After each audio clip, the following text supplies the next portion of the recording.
Okay geng, so hari ni aku ada beli dekat TRU Defender 05 ni lah. Ni paling mudah lah untuk kau dapat apa nama ni, Optimus Prime trailer ni lah. So aku ada lagi satu yang ni extra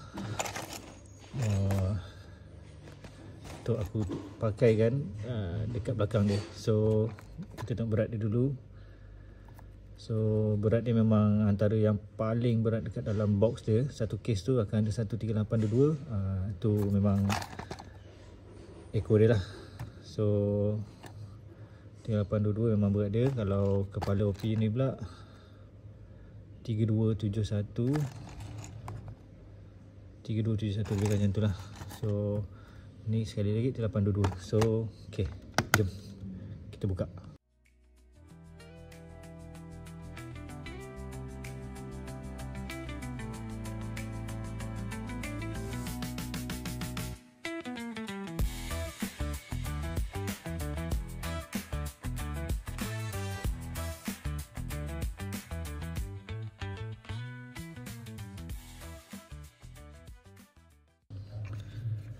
Okay, dekat part yang ni kita masuk dia kat sini.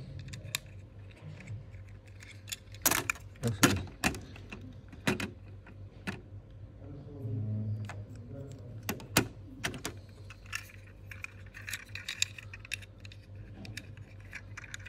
Dia tak ada clip kot.